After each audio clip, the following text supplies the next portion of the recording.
Why is it that we want to awaken the energy body through Tantra or Tao or any other spiritual practice? Is it just to feel more energized and alive? Well, yes, of course. Most people want to feel more alive, but there's much more to it than that. There's actually a spiritual process around it. And that's something that I find really exciting. So I want to speak a little bit on that. I want to speak from a Taoist perspective, as that's been a big part of my lineage. So in the Taoist practices, there's an understanding that what we're doing through our practices, through awakening energy and moving it through the bodies and transforming sexual energy from its more condensed form, raising it up through the energy centers and circulating and so on. What's all that for? Yes, you have bigger, better orgasms and more pleasure and all of these things, but it's so much more than that. There's a profound spiritual purpose of it, and that's what I'm going to speak to now. So on one level, I'm using language from Tao now. There's this understanding that our energy can be more condensed like a block of ice, more flowing like water, and even evaporate into spaciousness like a gas. And our sexual energy has those different forms. And when it's more condensed, we call it Jing, the Jing Qi, and it contains like ancestral information. Just as your sexual energy literally contains genetic material that's going to pass on if you have children, also energetically, it's containing like genetic codes, ancestral chi, it's called, ancestral patterns, or your karma, or patterns that get passed down through your family. And so these are the kind of patterns. Of course, we had a lot of good things passed down from our family, but we also have patterns of suffering that we take on, and patterns of unconsciousness that play out through our lives.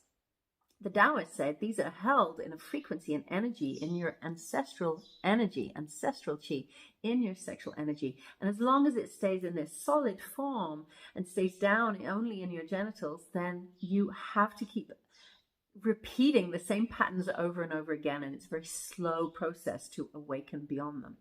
However, there's a way to speed up your transformation. And that's to start transforming the inner alchemy and getting this Jing out of its solid, just in the physical body form, and beginning to get it to flow more. And when we lift it up into the level of the heart, that's where it becomes more like the Qi. We begin to feel more of the flow. It becomes able to move a little faster and more flowing and more spacious, and it can begin to transform. It's just like chemistry. Like you put the fire underneath and all the chemistry transforms. But then not only that, we can move sexual energy not only to the heart, but up into the head, into the crown, into the higher centers. And there it becomes Shen, which is connecting to your soul, to spirit level, and to your higher self.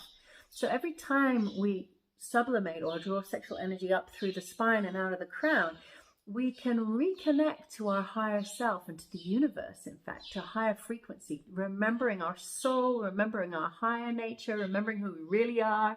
Some people experience this like getting out of a box. Like many people feel stuck in this little box of like, I go to work and I have my kids and I do my thing and I'm caught in a little box. And knowing that there's more to life than this. Like, I know there's more than this little box. I know there's more than this habitual life that I'm living. Some people use drugs and alcohol to kind of jump out of the box, but then they come back down again. That's the come down or the hangover. But in tantric practices, Taoist practices, we want to gently transform energetically by lifting up the sexual energy, lifting it up through us, and then having a really strong embodied feeling of connecting to our higher self through the energy expanding, remembering like those moments of expansion. Maybe you've had them, maybe in an incredible orgasm, or standing on top of the Grand Canyon, or dancing an ecstatic dance. You have moments of like, yes, this is it. This is it. This is who I really am. This is the truth. There's this kind of recognition when you go to those expanded states of bliss that like, this is who I am, and this is what it's all about. And this is the truth, and this is who everyone is. It's like massive state of understanding happens when we can expand our energy to that level. Not only that, but that we can bring that new wisdom down into our body and back down to our Jing. So it's like the chemistry goes solid, liquid, gas, and then liquid, solid. So we solidify, we integrate back into the physical form, back into our everyday personality.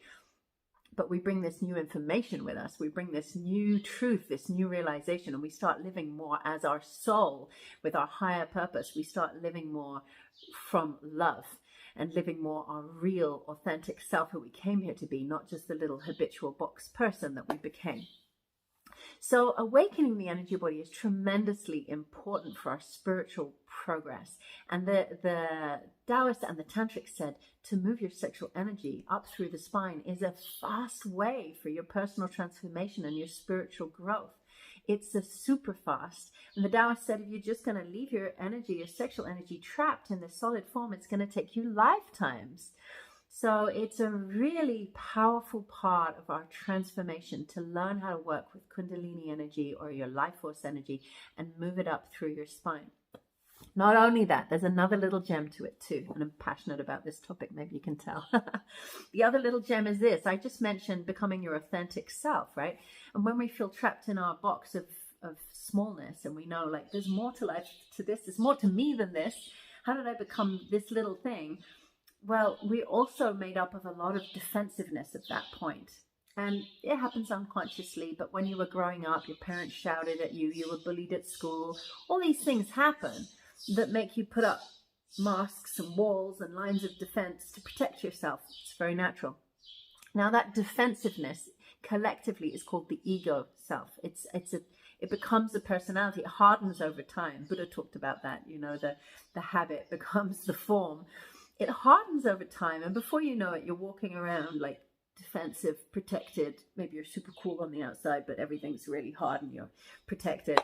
So we develop a mask. We all have a different mask. It might not be like that, but we develop masks that are not really our true self, and we feel trapped inside our own armor. And it's a frustrating place to be. Inside, we know, oh, I'm so much bigger than this.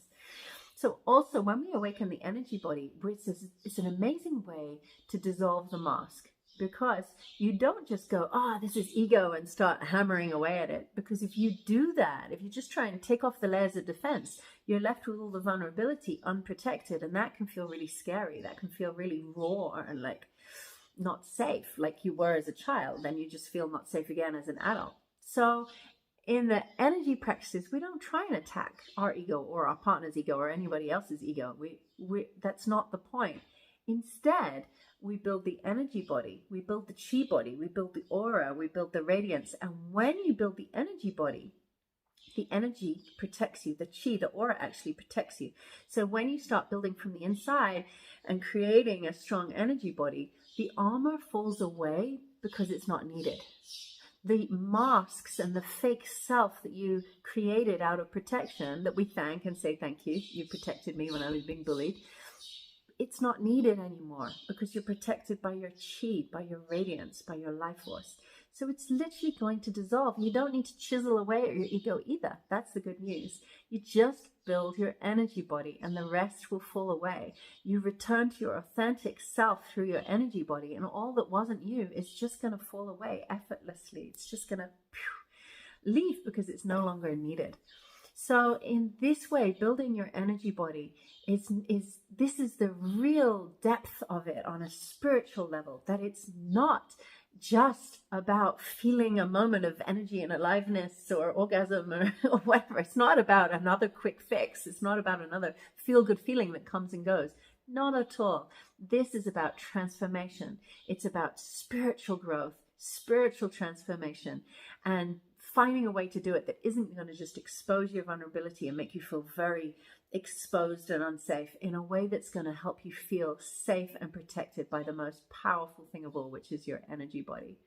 So that is the spiritual purpose, if you like, or one of the spiritual purposes of working with Kundalini, awakening your energy body, whatever you want to call it, transforming, sublimating your sexual energy. All of these different practices are leading you into this spiritual transformation in a very enjoyable and beautiful way, where you don't need to attack and work away at what is keeping you small. You don't really need to keep chiseling at that. You just need to keep putting your energy into where you're expanding and where your truth is, where your love is, and become that. Thank you for listening. We are running an event with many experts on this field coming together on the 12th, 13th, 14th of March. It's the Kundalini Symposium, Kundalini Awakening Symposium, and we just felt like there's not enough teachings on this yet. There's some amazing teachers, so we're bringing those amazing teachers together to teach you the theories, the practices, the yoga, the qigong, the rituals, bits and pieces there for you to help you learn how to awaken your energy body, how to integrate that, how to do it in a safe, fun, comfortable way, how to understand it, not just like try and have an experience, but really understand what journey you're on. And so I really hope that you will join us there for that event. And if you can't make it, then I wish you a lot of blessings with your energy awakening journey.